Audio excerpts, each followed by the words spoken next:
Alors, que désigne-t-on lorsqu'on parle de plein et de délié? Ce sont des variations d'épaisseur de trait dans une lettre, les pleins étant les parties épaisses du trait et les déliés représentant les parties fines du trait. Donc, on obtient les pleins et les déliés de deux manières.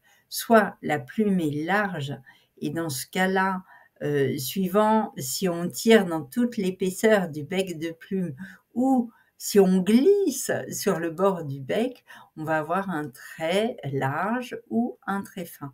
L'autre manière, si on a par exemple une plume pointue qui est fendue au milieu, c'est d'exercer une pression plus forte au moment où l'on veut que le plein soit plus large, que le trait soit plus large, qu'il soit plein.